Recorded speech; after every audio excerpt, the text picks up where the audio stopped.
En d'autres termes, le grand chauffard, eh bien, nous dit le Rav Kook, ce sont ceux qui entendent cet appel du Kodesh. Ils décident de faire leur alia. Pourquoi? Eh bien, parce qu'ils ont compris que c'était une mitzvah, parce qu'ils ont entendu l'appel d'Akadosh Baruch Hu, et ils viennent pour des raisons de Torah, pour des raisons de Kodesh, pour s'attacher à Akadosh Baruch Hu. C'est le cas, par exemple, eh bien, des élèves du Gaon de Vilna, des élèves du Baal Shem Tov. C'est le cas certainement de plein de gens que vous connaissez, qui ont décidé de s'éveiller un jour parce que ils ont senti l'appel d'Akadosh Baruch Hu, et ce sont des raisons de Kodesh qui les ont poussés à venir.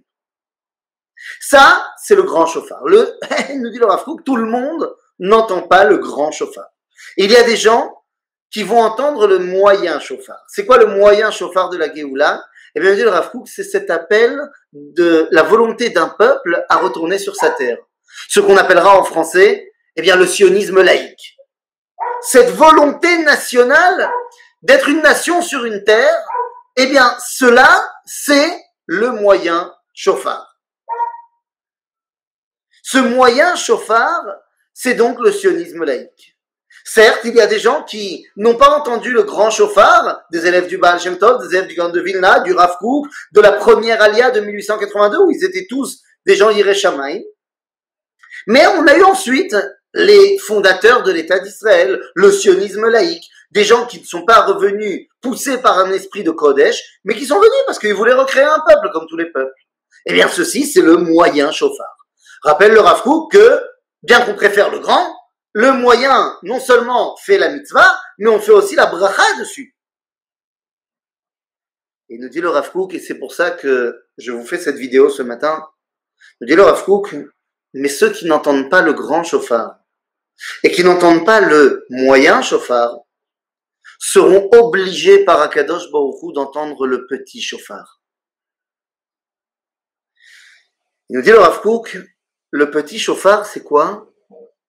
Corne d'un animal pas cachère, c'est impur, c'est pas bien, on n'en veut pas! Mais si on n'a pas le choix. Il nous dit le Rav Kook, le petit chauffard, c'est la persécution, l'antisémitisme.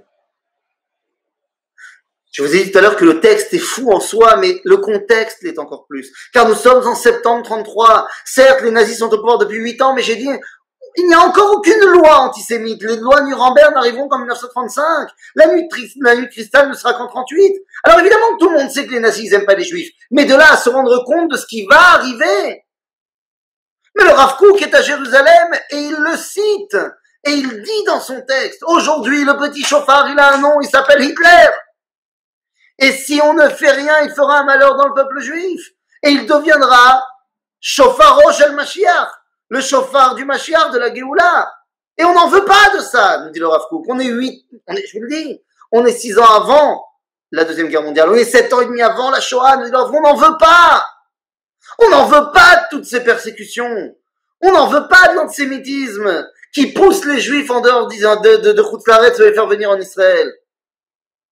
Alors je sais, il y a des communautés juives éparpillées dans le monde aujourd'hui qui sont dans des endroits où l'antisémitisme paraît quand même très lointain. Quand je parle avec des communautés françaises, eh bien ça résonne aujourd'hui ce que je suis en train de dire, parce qu'ils vivent l'antisémitisme au quotidien.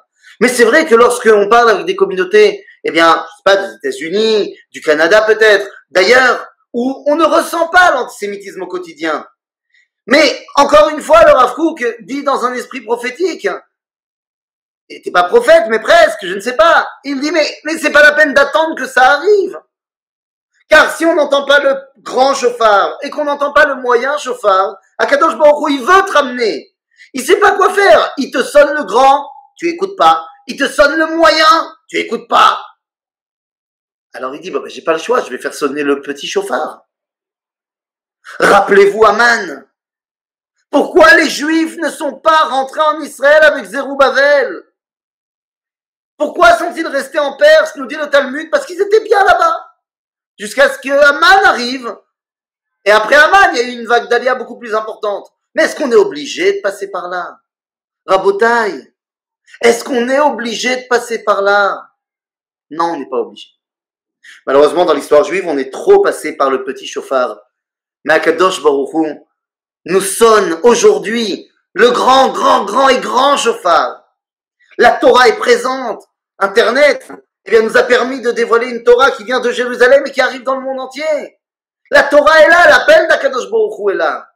On n'est plus obligé d'écouter le petit chauffard. On a allumé le son du grand chauffard. Alors, oui, il y a 70 ans, c'est le moyen chauffard qui a sonné très très fort, à savoir la création d'un pays laïque. Baruch Hashem, puisque ceux qui entendaient le grand chauffard n'étaient pas assez nombreux. Mais Baruch Hashem également, Akadosh Baruch Hu a fait sonner le grand chauffard. Vous savez quand est-ce qu'il l'a fait sonner? Eh bien, pendant que je vous parle, je vous passe un petit enregistrement.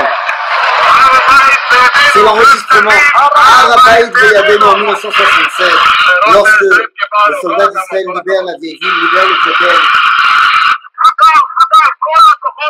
On va entendre le Rav Goren, le grand rabbin de l'armée.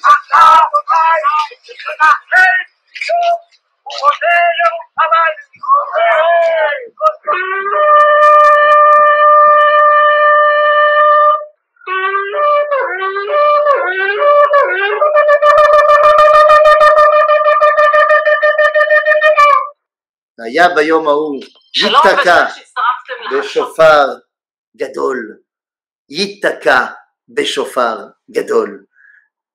Le son du chauffard a sonné. Est-ce que nous, on est prêts à l'entendre? À bientôt les amis.